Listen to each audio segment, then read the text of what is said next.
Bonjour. Bonjour à vous qui m'écoutez sur YouTube. Je reprends les lectures. Cela fait 6 mois que je n'en avais pas fait. Et il y a une raison à cela. J'étais sur des Discord. Vous savez, sur la BAF et sur le serveur Les Créatifs. Et depuis 6 mois, je n'y suis plus. Je ne suis plus actif là-dessus. Et donc, je ne faisais plus de lecture. Là-bas, je faisais des lectures en live. Et je m'enregistrais en même temps et je les rediffusais sur YouTube. Maintenant, qu'il ne restait plus que YouTube, je ne voyais plus trop de raisons à continuer. Le principe était vraiment de faire les lectures en live.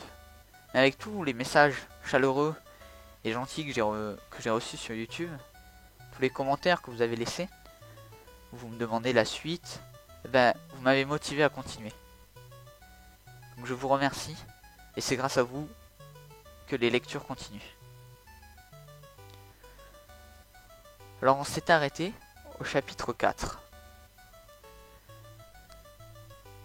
Récit de Fabien d'Outrelot, frère de Yann, 14 ans.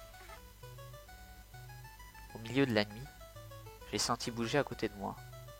C'était Yann qui se levait et ça faisait craquer le lit.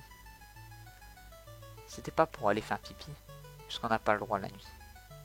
On y va tous avant de se coucher. On se met en randonnion dans la cour et, quand le père regarde pas, on s'amuse à celui qui ira le plus loin. L'hiver, c'est facile à mesurer, avec les traces dans la neige. Ça nous fait rigoler. Ensuite, on monte, et c'est fini, jusqu'au lendemain matin.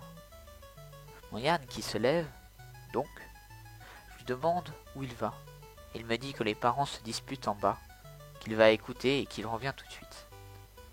Enfin, il me le fait comprendre. Parce que son truc à Yann, c'est les signes. Incroyable. Il dit pas un mot. Il fait juste les mimiques. Mais ça vaut tous les commentaires. Ça va à une allure supersonique.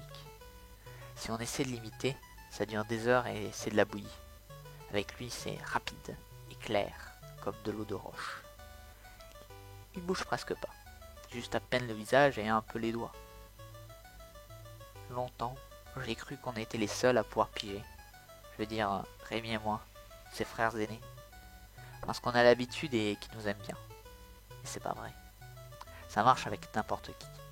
Il suffit qu'il décide de parler avec ce n'importe qui. Seulement, il se décide pas comme ça, le Yann. Il le fait quand il a confiance. Point final. Par exemple, il n'a jamais rien dit au père ni à la mère. Il ne regarde même pas. Dans les frères, c'est à moi et à Rémi, les plus grands, qu'il parle le plus. Et peut-être parce qu'on est dans le même lit depuis 10 ans. Il y en a 3 de lits, dans la pièce du haut. Un pour les 2 petits, le plus près de l'escalier. Un pour les 2 moyens, au milieu de la pièce. Et un pour Rémi et moi, tout au fond, sous la fenêtre. Chez nous, à mesure que tu grandis, ça te pousse vers la fenêtre, et ça t'éloigne de l'escalier. Et des parents qui dorment en bas. C'est pas plus mal d'ailleurs, ça éloigne des taloches par la même occasion. Quand Yann est arrivé, comme il n'était pas gros, ils l'ont ajouté dans notre lit, et il y est resté. Ça s'est fait comme ça. Quand il était bébé, c'est nous qu'on s'en occupait, la nuit. La mère montait pas. Quand il braillait de trop à cause des dents, on faisait fondre un sucre dans un peu d'eau, et on y trempait le petit doigt, et on lui faisait sucer.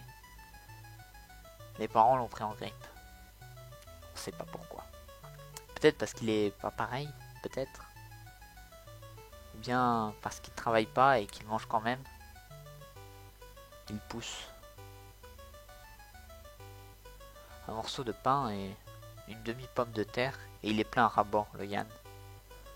Un moineau mange davantage. Et puis, ils en ont peur, je crois. Il n'avait pas 4 ans qui leur faisait baisser les yeux rien qu'en la regardant. La mère supporte pas ça et elle lui file des beignes. Alors, il ne le regarde plus du tout et la fait régaler. Yann, il fait la différence entre Rémi et moi. C'est la seule personne qui nous distingue. Il se trompe jamais, de loin. de près, de face, de dos, la nuit, le jour, tout ce que vous voulez. Pour Yann, Rémi, c'est Rémi, et moi, c'est moi. On a beau se ressembler comme un œuf et un œuf, il se trompe jamais. Des fois, je me dis qu'il est bizarre. Pas à cause de sa petite taille, ça tout le monde le voit. Non, à cause de sa façon de se faire comprendre si vite et si bien. Parfois, il me dit quelque chose de compliqué et je me rends compte seulement après qu'il a même pas bougé. Un cil. Il m'a juste regardé. Il y en a à qui ça ferait peur, pas moi. Bon. J'en reviens à cette fameuse nuit. Au bout de 5 minutes, pas plus, je m'étais presque rendormi. Voilà mon Yann qui revient et qui me tire la manche du pull au vert. On dort avec parce qu'il fait pas chaud. J'ouvre les yeux et je le trouve piqué là, juste devant mon nez. C'est la première fois que je le voyais paniquer comme ça. Alors, comme il est plutôt calme d'habitude, j'ai su tout de suite que c'était grave. Son visage s'est mis en mouvement, ses petites mains dans la lueur de la bougie. Et puis, il me parlait. Plus c'est moi qui l'avais, la panique. Plus il me parlait, plus c'est moi qui l'avais, la panique. Il faut partir Fabien, qu'il me dit. Tous, vite, avant le matin. J'allais demander pourquoi, mais j'ai eu peur de poser la question. Enfin, peur d'entendre la réponse, plutôt. Terriblement peur. Et puis je crois que je savais déjà. J'ai seulement pu bredouiller. Mais Yann, il pleut à verse, il fait nuit noire. Justement, qu'il me dit, la pluie bat tellement fort, ils nous entendront pas sortir. Il faut pas attendre, il faut se dépêcher et partir. Vite, parce qu'ils veulent nous. Ils font nous. Il voulait pas dire le mot. Le mot, c'était tuer, bien sûr. Mais il arrivait à peine à le cracher. Ou bien, il voulait pas. Il a fini par dire, ils nous veulent du mal. Tu comprends ça? Quand je pense qu'il avait 10 ans et moi 14, on aurait pu penser le contraire. Il faisait son possible pour me ménager. Je me suis quand même mis à pleurer.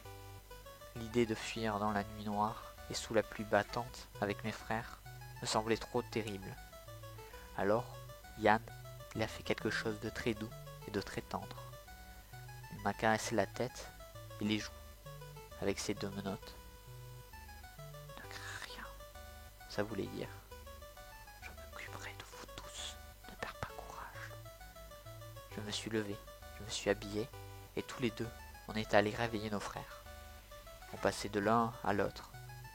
Dès qu'ils ouvraient l'œil, je leur expliquais ce que je savais et ce qu'il fallait faire. Si j'avais été seul, ils m'auraient pas cru. Mais, avec Yann, c'était plus facile. D'accord, je viens. Ils ont tous dit, les uns après les autres. C'est cette nuit-là que Yann est devenu notre petit chef. Ça s'est fait tout seul. On s'est habillé, le plus chaudement qu'on a pu, et on est descendu. Les marches de l'escalier craquaient méchamment, mais la pluie crépitait si fort, et le vent soufflait tant que les parents n'ont rien entendu. L'horloge dans la cuisine marquait tout juste 2 heures. On a traversé la cour. Cornio a pas bronché. Une fois dehors, on a marché droit devant, sur le chemin, puis sur la route. En quelques secondes, on a été trempé, glacé et perdu. Yann marchait devant. Je le suivais de près avec Rémi.